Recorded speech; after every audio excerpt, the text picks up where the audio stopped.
Subscribe कीजिए government jobs academy channel को और बेल आइकन को दबाइए लेटेस्ट एजुकेशन वीडियोस सबसे पहले देखने के लिए। Hello friends, welcome to government job academy. मैं Sandeep Gangwar, faculty of electrical and electronics, आज आपके साथ जुड़ा हूं आपके सब्जेक्ट ईडीसी के बारे में डिस्कशन करने के लिए। आपको मैंने इससे पहले एक वीडियो में सिलेबस के बारे में बता दिया है कि सिलेबस क्या रहेगा और एग्ज़ाम पैटर्न क्या रहेगा। हम लोग जो ये डिस्कशन कर रहे हैं रेलवे जेई के एग्ज़ाम के बारे में डिस्कशन कर रहे हैं।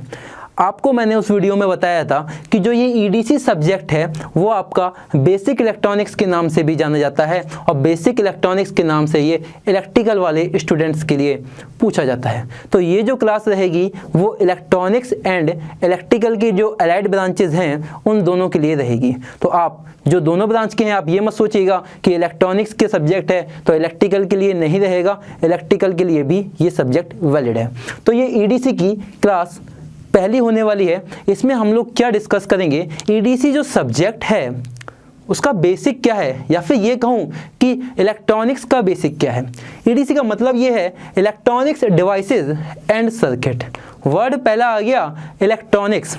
इलेक्ट्रॉनिक्स का मतलब क्या है, सेकंड वर्ड है डिवाइसेस। डिवाइसेस कैसी होती हैं, जो इलेक्ट्रॉनिक्स वाली डिवाइसेस होती हैं। Third is circuit. जब सर्किट आप बेसिक इलेक्ट्रिकल पढ़ लेंगे तो सर्किट का इस ईडीसी में कैसे रिलेशन है उसके बारे में डिस्कस किया जाएगा। फिलहाल अभी जो अपना फोकस रहेगा वो इलेक्ट्रॉनिक्स होती क्या है इसके बारे में फोकस रहेगा।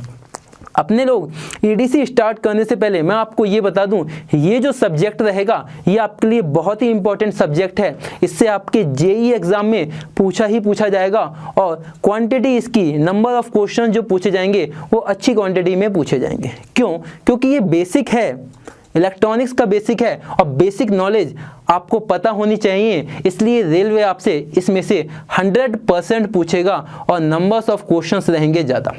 जैसा कि मैंने सिलेबस में आपको बताया था कि आपके 10 चैप्टर हैं या फिर कहें 10 यूनिट हैं और जो मार्क्स रहेगा टेक्निकल का वो 100 मार्क्स का पेपर रहेगा। इट मीन्स हम कह सकते हैं कि ईच चैप्टर का वेटेज जो है वो 10 मार्क्स का है। बट इस सब्जेक्ट के लिए मैं आपको ये बोल दूं कि ये 10 मार्क्स का ये सब्जेक्ट पूछा जाएगा तो ये इसकी नाकदरी हो जाएगी, तौहीन हो जाएगी इस सब्जेक्ट की। तो मैं आपको ये बता दूं इस सब्जेक्ट से आपका 15 to 20 मार्क्स तक का पूछा जा सकता है। ये आपका इंपॉर्टेंट सब्जेक्ट है, ये आपका बेसिक है तो आपको पढ़ना पड़ेगा, ठीक है। और इलेक्ट्रिकल वालों के लिए एक इम्पॉर्टेंट बात कि आपका जो एसएससी जेई का एग्जाम होता है उसमें ये सब्जेक्ट बेसिक इलेक्ट्रॉनिक्स के नाम से पूछा जाता है। तो आपके लिए बहुत इंपॉर्टेंट सब्जेक्ट है ये, क्योंकि इसमें क्वेश्चंस आते ही आते हैं, ठीक है। तो हम लोग स्टार्ट करते हैं बेसिक से, बिल्कुल बेसिक से स्टार्ट करते हैं। जो ये आपका ईडीसी सब्जेक्ट है इलेक्ट्रॉनिक्स डिवाइसेज एंड सर्किट, मैंने आपको बता दिया कि ये उसका एक दूसरा नाम है, वो है आपका बेसिक इलेक्ट्रॉनिक्स। बेसिक इलेक्ट्रॉनिक्स इसका नाम है, या फिर कहूँ इलेक्ट्रिकल के लिए बेसिक इलेक्ट्रॉनिक्स के नाम से जाना जाता है। एक सब्जेक्ट और होता है आपका, उसका नाम है एनालॉग कम्युनिकेशन, या फिर कह सकते हैं एनालॉग सिस्टम के नाम से भी जाना जाता है। ये आपके 3 सब्जेक्ट हैं। तो ये बेसिक इलेक्ट्रॉनिक्स तो ईडीसी का ही पार्ट है, इसका ही पार्ट है, इस फैमिली का ही पार्ट है। इन दोनों सब्जेक्ट में हम बेसिक फैब्रिकेशन का डिस्कशन करते हैं। फैब्रिकेशन मीन्स जो आपकी डिवाइस है वो कैसे बनी है, उसका काम क्या है और वो कैसे काम करेगी। तो फैब्रिकेशन वाला पार्ट इन दोनों सब्जेक्टों में डिस्कस करेंगे। और जब हमारा फैब्रिकेट हो जाएगी डिवाइस, वो एक्चुअली में काम कैसे करती है उसका जो क्रेडिट जाता है वो इस सब्जेक्ट को जाता है एनालॉग कम्युनिकेशन। तो एनालॉग कम्युनिकेशन में हम लोग पढ़ेंगे कि जो हमारी डिवाइस फैब्रिकेट हो गई है उसका एप्लीकेशन क्या है। तो ये जो रहेगा ये आपका एप्लीकेशन ओरिएंटेड सब्जेक्ट रहेगा और ये जो सब्जेक्ट रहेगा वो आपका फैब्रिकेशन ओरिएंटेड सब्जेक्ट रहेगा। आपको मैं बता दूं रेलवे ने क्या किया है, इस सब्जेक्ट को सिलेबस में दिया ही नहीं है, इससे वो क्वेश्चन नहीं पूछेगा। बट इसके कुछ जो टॉपिक हैं वो इसमें डाल दिए गए हैं, क्योंकि ये आपस में रिलेटेड हैं, आपस में इनमें रिलेशन है दोनों सब्जेक्ट में, तो इसके कुछ टॉपिक यहाँ डाल दिए गए हैं। तो अपने लोग जब इस सब्जेक्ट को पढ़ रहे होंगे तो इसके कुछ टॉपिक को यहाँ पर डिस्कशन करना पड़ेगा। एज एन एग्जाम्पल मैं आपको बता दूं कि आपने बीजेटी पढ़ा, ठीक है, बाइपोलर जंक्शन ट्रांजिस्टर के बारे में पढ़ा कि ट्रांजिस्टर बनता कैसे है, यानी फैब्रिकेशन उसका कैसे होता है, बट ट्रांजिस्टर को हम एज एन एम्पलीफायर कैसे यूज कर सकते हैं वो इस सब्जेक्ट में पढ़ना है। तो ये एप्लीकेशन ओरिएंटेड सब्जेक्ट है और ये आपका फैब्रिकेशन ओरिएंटेड सब्जेक्ट है। तो अब हम अपने लोग स्टार्ट करेंगे जो ये फैब्रिकेशन ओरिएंटेड सब्जेक्ट है, ईडीसी या फिर बेसिक इलेक्ट्रॉनिक्स को। सब्जेक्ट स्टार्ट करने से पहले अपनों को पता होना चाहिए कि जो वर्ड जो मैं ब्रांच पढ़ रहा हूँ इलेक्ट्रॉनिक्स, इस इलेक्ट्रॉनिक्स का मतलब क्या है। तो अगर मैं ये वर्ड लिख दूँ यहाँ पर इलेक्ट्रॉनिक्स, इस इलेक्ट्रॉनिक्स का मैं मतलब पूछूं, आप ही लोगों से मैं पूछूं कि इस इलेक्ट्रॉनिक्स का मतलब क्या, आपकी ब्रांच का मीनिंग क्या है, तो आधे लोगों को नहीं पता होगा कि मेरी ब्रांच क्या है। ठीक है, तो इलेक्ट्रॉनिक्स को पढ़ने से पहले उसका मतलब पता होना चाहिए। जो इलेक्ट्रॉनिक्स है वो आपकी एक स्टडी है, ये किसकी स्टडी है, इज स्टडी ऑफ फ्लो, ये फ्लो की स्टडी है, ये एक फ्लो की स्टडी है। ये किसके फ्लो की स्टडी है, ये जो फ्लो की स्टडी है वो है आपके इलेक्ट्रॉन के फ्लो की स्टडी को मैं इलेक्ट्रॉनिक्स कहता हूँ। इलेक्ट्रॉन यानी इसे मैं ई से शो कर सकता हूँ या फिर मैं क्यू से भी शो कर सकता हूँ। तो ये आपके इलेक्ट्रॉन के फ्लो की स्टडी को मैं इलेक्ट्रॉनिक्स कहता हूँ। इलेक्ट्रॉन फ्लो किस में होगा, वो किसी मटेरियल में ही फ्लो होगा, मटेरियल्स के अंदर फ्लो होगा। तो मैं कह सकता हूँ electronics is study of flow of electron in materials. But problem क्या है, प्रॉब्लम ये है कि इलेक्ट्रॉनिक्स का स्टूडेंट भी वीडियो देख रहा है, इलेक्ट्रिकल का स्टूडेंट भी वीडियो देख रहा है। इलेक्ट्रॉनिक्स वाला तो कह रहा है ठीक है electronics is study of flow of electron in materials, और इलेक्ट्रिकल वाला भी यही कह रहा है। तो वो दिक्कत ये है कि इलेक्ट्रॉनिक्स एंड इलेक्ट्रिकल में डिफरेंस क्या है, क्या ये दोनों सेम ही हैं, दोनों सेम ही चीज़ हैं। तो उसको डिफरेंस को क्रिएट करने के लिए एक टर्म एंड कंडीशन है, मटेरियल आपका कौन सा है। अगर आपका मटेरियल कंडक्टर है, क्योंकि आपको पता है कि मटेरियल आपके तीन तरीके के होते हैं, एक आपका होता है conductor, second insulator and third one is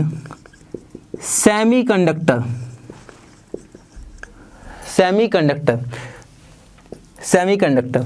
ये जो आपके तीन मटेरियल हैं इनमें से किस में फ्लो हो रहा है आपका इलेक्ट्रॉन, वो आपको डिसाइड करेगा कि आपका इलेक्ट्रॉनिक्स है या इलेक्ट्रिकल है। अब आप मुझे ये बताओ, क्या इलेक्ट्रॉन जो है आपका इंसुलेटर में फ्लो करेगा? इंसुलेटर में तो फ्लो ही नहीं करता, ये कुचालक होते हैं, ये चालकता को शो नहीं करते, कंडक्टिविटी को शो नहीं करते, तो इंसुलेटर में तो फ्लो ही नहीं होगा। कंडक्टर में फ्लो होता है, सेमीकंडक्टर में फ्लो होता है। अगर आपका इलेक्ट्रॉन कंडक्टर में फ्लो होता है तो वो आपकी ब्रांच होती है इलेक्ट्रिकल। इट मीन्स इलेक्ट्रिकल जो है वो आपके कंडक्टर में इलेक्ट्रॉन के फ्लो की स्टडी को कहते हैं, और जो इलेक्ट्रॉनिक्स है वो आपका जो थर्ड मटेरियल है वो सेमीकंडक्टर में इलेक्ट्रॉन की फ्लो की स्टडी को हम कहते हैं इलेक्ट्रॉनिक्स। तो अगर मैं एक बेसिक आइडिया लूं कि इन तीनों मटेरियल में ऐसा क्या डिफरेंस था, तो एक पैरामीटर मैं यहाँ लिख रहा हूँ जिसका नाम है कंडक्टिविटी यानी चालकता, कौन कितना कंडक्टिव है, किसमें इलेक्ट्रॉन का फ्लो ईजिली है। अगर मैं ऐसे ही एक आइडिया एक जनरल वे में लिख दूं कि कंडक्टर्स की जो कंडक्टिविटी होती है वो आपकी वेरी हाई होती है, ठीक है, इंसुलेटर की जो कंडक्टिविटी होती है वो आपकी 0 होती है, और सेमीकंडक्टर की जो कंडक्टिविटी होती है वो आपकी मॉडरेट होती है। पूरे सिलेबस में या पूरे क्रैश कोर्स में जब भी मैं आपको पढ़ाऊंगा, अगर मैं ऐसा सिंबल बनाता हूं तो इट मीन्स वो इंक्रीज है, वो ज़्यादा है, और जब भी मैं ऐसा सिंबल बनाऊं डाउनवर्ड्स के लिए तो वो डिक्रीज है या फिर वो कम है। अभी मैंने यहाँ पर ज़्यादा सिंबल बना दिए, इट मीन्स इसकी कंडक्टिविटी ज़्यादा है, इसकी कंडक्टिविटी 0 होती है और इसकी कंडक्टिविटी मॉडरेट होती है, इन बिटवीन होती है कंडक्टर एंड इंसुलेटर के। तो अपनों को क्या पता चला, इलेक्ट्रॉनिक्स जो है इलेक्ट्रॉन के फ्लो की स्टडी को कहते हैं। अब वो मटेरियल अपना कौन सा होना चाहिए, वो मटेरियल जो होना चाहिए अपना होना चाहिए सेमीकंडक्टर।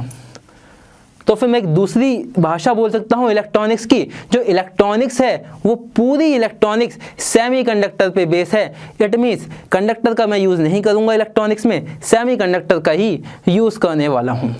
बट क्वेश्चन ये अराइज होता है कि हम सेमीकंडक्टर को ही क्यों यूज़ करते हैं, कंडक्टर से इलेक्ट्रॉनिक्स क्यों नहीं करते, सेमीकंडक्टर का ही क्यों यूज़ करते हैं। तो मैं आपको समझाने के लिए एक एग्जाम्पल यहाँ पर बता रहा हूँ, आप देखिएगा इसे।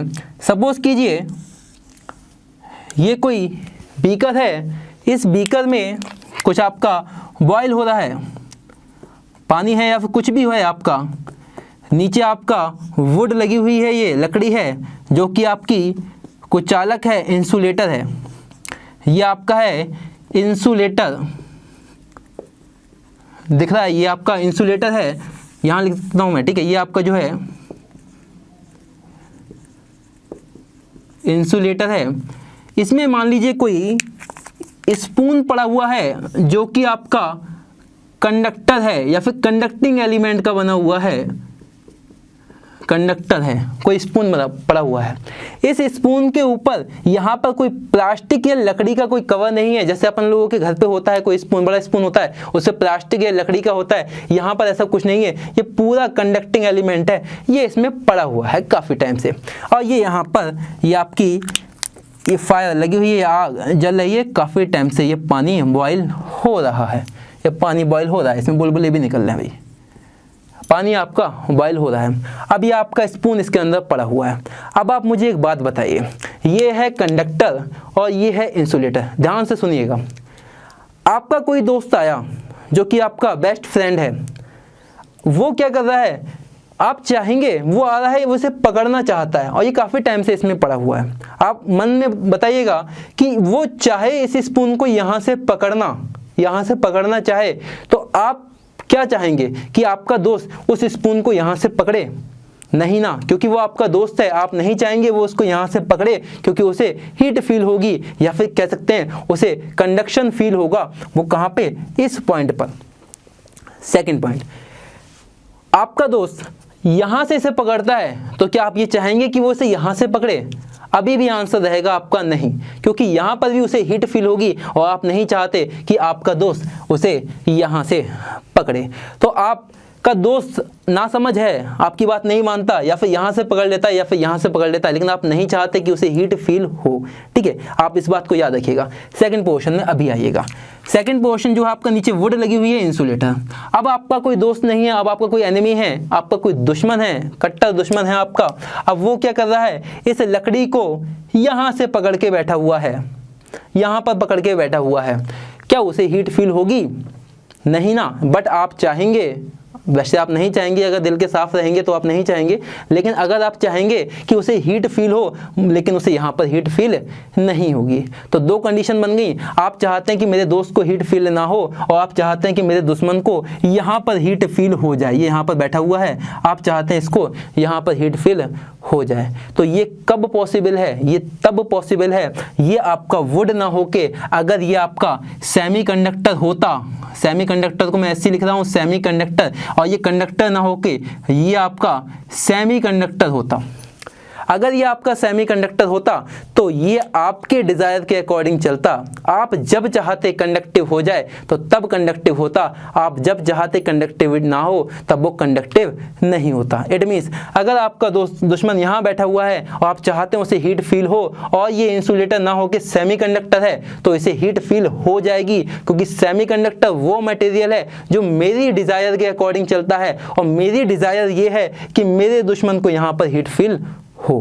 ठीक इसी तरह आपका दोस्त इसे यहाँ से टच कर रहा है या फिर यहाँ से टच कर रहा है, आपकी डिज़ायर ये है कि उसे हीट ना यहाँ फील हो ना यहाँ फील हो। ये तभी पॉसिबल है जब आपका जो एलिमेंट रहेगा वो सेमीकंडक्टर रहेगा। तो क्या निष्कर्ष निकलता है कि सेमीकंडक्टर जो है वो आपका एक ऐसा मटेरियल है जो आपकी डिज़ायर के अकॉर्डिंग चलता है, जो आपकी डिज़ायर के अकॉर्डिंग चलेगा। इट मीन्स जो आप इससे डिवाइस बनाओगे वो भी आप ही के डिज़ायर के अकॉर्डिंग चलेगी। तो इलेक्ट्रॉनिक्स में जितनी भी डिवाइसेस बनती हैं वो सेमीकंडक्टर से ही बनती हैं, क्योंकि वो मेरी डिज़ायर के अकॉर्डिंग चलता है। जब मैं चाहूँगा तब वो काम करेगा और जब मैं चाहूँगा तब वो काम नहीं करेगा। तो ये बेसिक आइडिया था कि इलेक्ट्रॉनिक्स होती क्या है। अब अपने लोगों ने इलेक्ट्रॉनिक्स पढ़ने का सोच ही लिया है तो इलेक्ट्रॉनिक्स के कुछ बेसिक पैरामीटर्स अपनों को पता होने चाहिए, या फिर कहें बेसिक रूल्स एंड रेगुलेशंस पता होने चाहिए। बेसिक रूल्स एंड रेगुलेशंस का मतलब ये है कि हम इलेक्ट्रॉनिक्स में एंट्री कहाँ से करें। हमने समझ तो लिया कि इलेक्ट्रॉनिक्स है क्या, बट इसमें हम एंट्री कहाँ से करें। तो उसी इलेक्ट्रॉनिक्स की मैं आपकी एंट्री करा रहा हूँ नेक्स्ट टॉपिक से। जैसे ही वो टॉपिक खत्म होगा फिर अपने लोग इस मेन पॉइंट पे चले जाएंगे कि सेमीकंडक्टर क्या है। सेमीकंडक्टर का मेन डिस्कशन होगा, क्योंकि यही सेमीकंडक्टर ही इलेक्ट्रॉनिक्स है और इस इलेक्ट्रॉनिक्स का ही डिस्कशन करना है इस सब्जेक्ट में, इलेक्ट्रॉनिक्स डिवाइसेज एंड सर्किट में। तो आप चाहें तो इसे नोट कर सकते हैं, उसके बाद मैं इसे रफ करूंगा और सेकंड टॉपिक आपकी इलेक्ट्रॉनिक्स का स्टार्ट करूंगा। नोट कर लीजिए, ठीक है।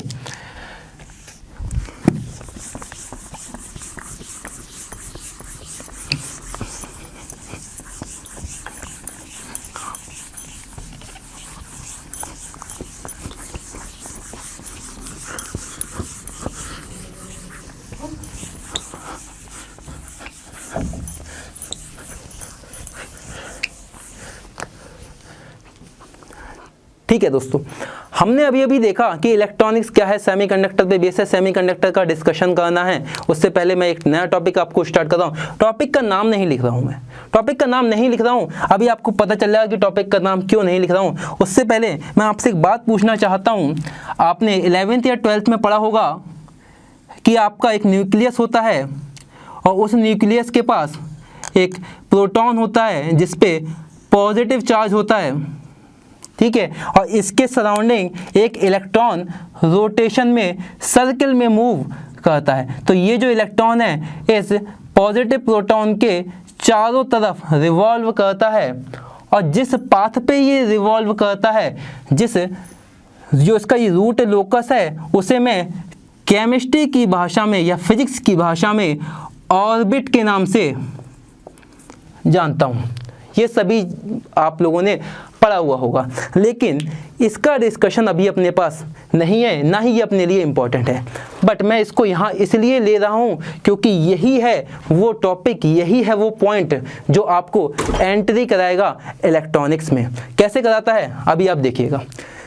अब आप ये बताइए, अभी मैं मानता हूँ एज एन एग्जांपल कि एक ही इलेक्ट्रॉन है, मैं कोई ये डिस्कस नहीं कर रहा हूँ कि ये कौन सी क्लास है, S class, P, D, F कौन सी क्लास है, इसका डिस्कशन नहीं कर रहे हैं। ये फिजिक्स में आपका डिस्कस होगा, फिलहाल यहाँ डिस्कस नहीं कर रहे हैं। कोई इलेक्ट्रॉन इसका पॉजिटिव के सराउंडिंग में मूव कर रहा है, ठीक है। अब मुझे ये बताइए, ये इलेक्ट्रॉन यहाँ पर जो ये अटैच है वो किसी एनर्जी से अटैच होगा, किसी स्मॉल अमाउंट ऑफ एनर्जी से अटैच होगा, जिसका मैंने नाम लिख दिया ई नाम की एनर्जी से अटैच होगा। अगर इस इलेक्ट्रॉन को इसकी क्लास से बाहर निकालना है या इस इलेक्ट्रॉन को फ्री करना है तो इस अमाउंट की एनर्जी आपको देनी पड़ेगी। किस अमाउंट की? ये ई एनर्जी आपको देनी पड़ेगी। इलेक्ट्रॉन इस ई एनर्जी को गेन करेगा और यहाँ से मूव कर जाएगा। अब आप देखिएगा, जब ये इलेक्ट्रॉन रोटेट होके ये मान लीजिए इस पॉइंट पर आ गया ये इलेक्ट्रॉन, तो यहाँ पर अगर मैं आपसे पूछूं कि कितने अमाउंट की एनर्जी है जो इस इलेक्ट्रॉन को इस क्लास में रोकी हुई है, तो आपका आंसर रहेगा सेम ई। मीन्स पूरे सर्किल पे, पूरे पाथ पर अगर मैं इस इलेक्ट्रॉन की एनर्जी आपसे पूछूं कि इस इलेक्ट्रॉन की कितनी एनर्जी रहेगी, तो आपका आंसर रहेगा सर सेम एनर्जी की रिक्वायरमेंट रहेगी या नहीं रहेगी भाई? ई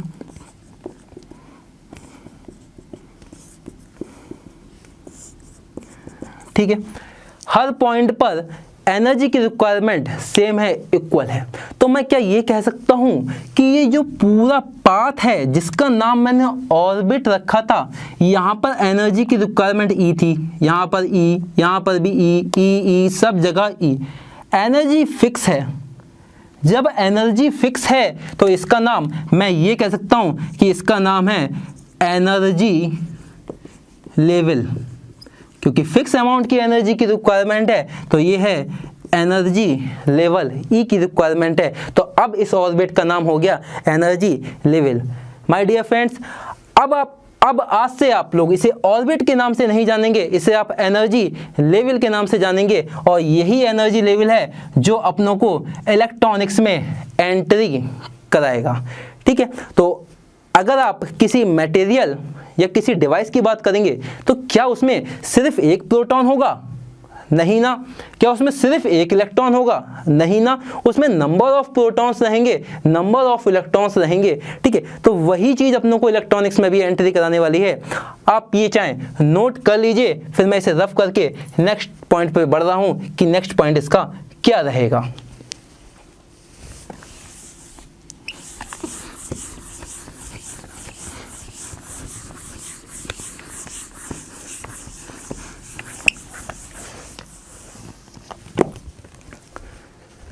ठीक है, जैसा कि अभी मैंने आपको बताया कि एनर्जी की रिक्वायरमेंट फिक्स है, उसे एनर्जी लेवल कहते हैं। बट किसी मटेरियल में जो है सिर्फ ऐसा नहीं हो सकता कि सिर्फ एक ही प्रोटॉन रहे, उस मटेरियल में कुछ और भी प्रोटॉन हो सकते हैं,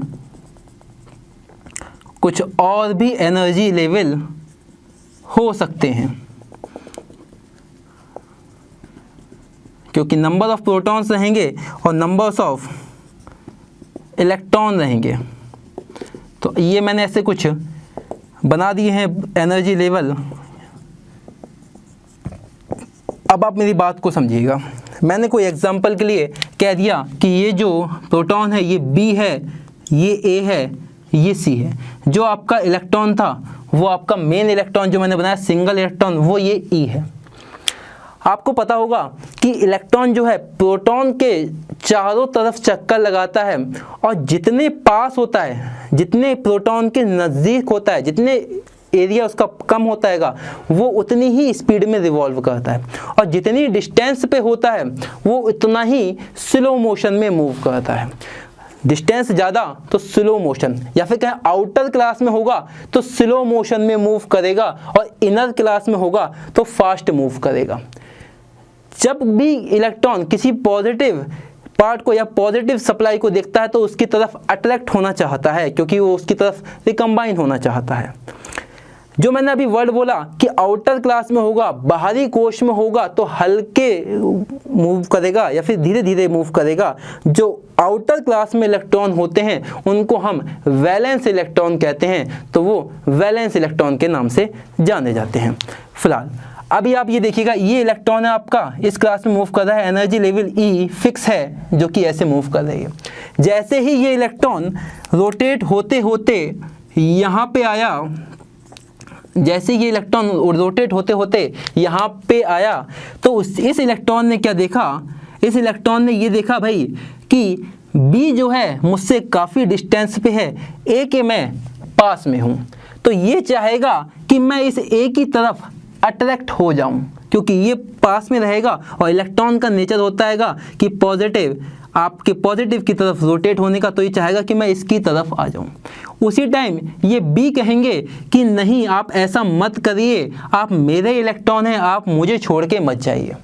बट आपको नेचर पता है दुनिया का, ये कहेगा कि मैं आपका ही हूँ, मैं आप ही के साथ हूँ, आपको छोड़ के नहीं जाऊँगा। बट ये एक ही तरफ मूव करेगा, एक ही तरफ मूव करना चाहेगा। जैसे ही ये एक ही तरफ मूव करना चाहेगा तो ए के पास भी कोई इलेक्ट्रॉन होगा, वो इसे रिपल कर देगा, या फिर इस पर कहें कि एक आपका रिपल्शन फोर्स लगाएगा, रिट्रैक्टिव फोर्स लगाएगा, जो इस इलेक्ट्रॉन को दूर हटाएगा। तो इलेक्ट्रॉन आना तो चाहता है बट इसका इलेक्ट्रॉन इसे आने नहीं दे रहा है, इसको बाई फोर्स से हटा दे रहा है। तो जैसे ही इसने देखा कि यहाँ से कोई फोर्स आया तो ये उधर हट गया, तो अब ये इलेक्ट्रॉन फिर वापस ऐसे ही जाके यहाँ आ गया, ऐसे यहाँ पर कोई प्रोटॉन होगा उस पर भी ये कंडीशन होगी, उसका इलेक्ट्रॉन ने फोर्स लगाया, ऐसे ये इलेक्ट्रॉन यहाँ पे आया, ये इलेक्ट्रॉन यहाँ पे गया। तो इस इलेक्ट्रॉन का जो नेचर होगा आप यहाँ देखिएगा, अगर मैं ऐसे बना दूँ कि ये जो आपकी क्लास थी, जो बी प्रोटॉन, जो आपका बी प्रोटॉन है उसका जो इलेक्ट्रॉन जो आपको रोटेट कर रहा था,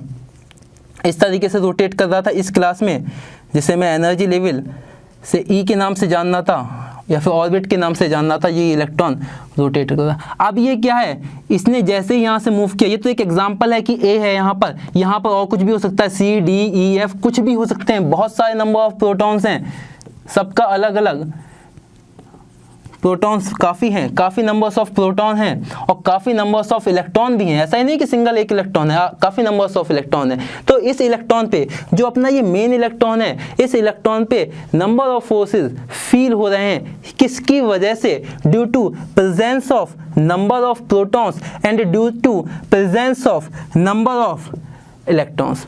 तो this electron feels number of forces due to presence of number of electrons and due to presence of number of protons.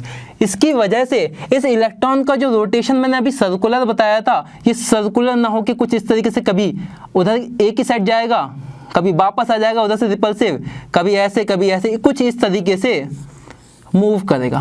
बात समझ में आ रही है? तो ये जो इसका रियल मोशन होगा वो कुछ इस तरीके से होगा। जो आपका जो ब्लू कलर में है ये सर्कुलर मोशन, ये आपका मोशन नहीं होगा। जो ये मोशन है वो आपका जिगजैग मोशन रहेगा। तो फाइनली ये जिगजैग मोशन में मूव करेगा और ये सर्कुलर मोशन में मूव नहीं करता है। अब मैं आपसे पूछना चाहूँगा कि इस इलेक्ट्रॉन की एनर्जी यहाँ क्या थी? यहाँ तो भाई ई थी। अब मैं आपसे पूछूं, ये बताओ कि इस इलेक्ट्रॉन की एनर्जी यहाँ क्या थी? इलेक्ट्रॉन हो गया थोड़ा सा बाहर की साइड चला गया, मतलब क्लास उसकी दूसरी चली गई, बाहर की साइड चला गया, तो एनर्जी की रिक्वायरमेंट कम हो जाती है, क्योंकि बाहर की क्लास में एनर्जी की रिक्वायरमेंट कम रहती है और जितना ज़्यादा क्लोज होता है उसको वहाँ से हटाने के लिए एनर्जी की रिक्वायरमेंट ज़्यादा होती है। कुल मिला के यहाँ पर एनर्जी ई ना होके ई डैश हो जाएगी या फिर कहें एनर्जी चेंज हो जाएगी। ऐसे में यहाँ पूछेंगे यहाँ एनर्जी की रिक्वायरमेंट क्या रहेगी, तो एनर्जी की रिक्वायरमेंट ना यहाँ ई रहेगी ना ई डैश रहेगी, ई डबल डैश रहेगी, क्योंकि यहाँ पर एनर्जी अब ज़्यादा रिक्वायर होगी, क्योंकि वो पॉजिटिव की तरफ आ गया है। अगर उसे वहाँ से निकालना है तो ज़्यादा एनर्जी की रिक्वायरमेंट रहेगी। ठीक है, तो अपने पास अब एनर्जी जो है फिक्स नहीं है। अगर मैं कहूँ कि एनर्जी क्या फिक्स है, पहले फिक्स थी ई, अब फिक्स नहीं है। जब फिक्स नहीं है तो मैं कह सकता हूँ एनर्जी लेवल जो है वो वेरी कर रहा है, एक पॉइंट पर फिक्स नहीं है, कभी आगे हो रहा है कभी पीछे हो रहा है। इसी एनर्जी लेवल के वेरी करने के प्रोसेस से हम इलेक्ट्रॉनिक्स वालों को दिक्कत हुई कि हम फिक्स एनर्जी नहीं बोल सकते कि इस इलेक्ट्रॉन के बारे में कि इसे इतनी एनर्जी की रिक्वायरमेंट है। तो हमने क्या किया कि जो एनर्जी के जो लेवल हो रहे हैं, जो वेरी हो रहे हैं, उनका एक ग्रुप बना दिया, ग्रुपिंग कर दी उनकी और उसे एक बैंड में रख दिया और उसका नाम दिया मैंने एनर्जी बैंड। तो एनर्जी लेवल अब नहीं रहे, अब एनर्जी बैंड बन गए। इसे मैं आपको एक पिक्टोरियल फॉर्म में बताना चाहूँगा कि किस तरीके से एनर्जी लेवल एनर्जी बैंड में तब्दील हो गए।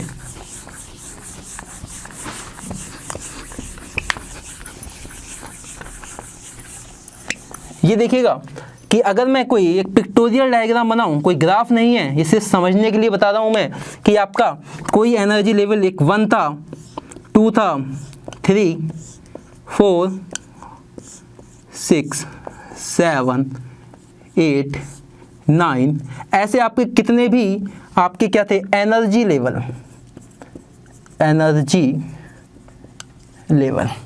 ठीक है, अब क्या करा कि जो इलेक्ट्रॉन है वो कभी तो यहाँ, कभी नीचे, कभी ऊपर, इस तरीके से मूव कर रहा है।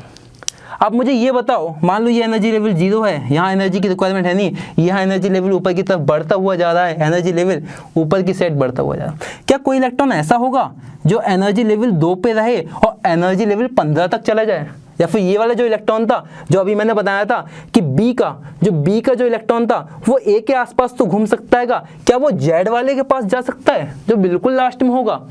नहीं ना, वो अपने आसपास के एरिया में घूमेगा। जहाँ उसकी एनर्जी होगी, जिस एनर्जी लेवल का वो इलेक्ट्रॉन होगा, उस एनर्जी लेवल के आसपास के एरिया में रोटेट करेगा।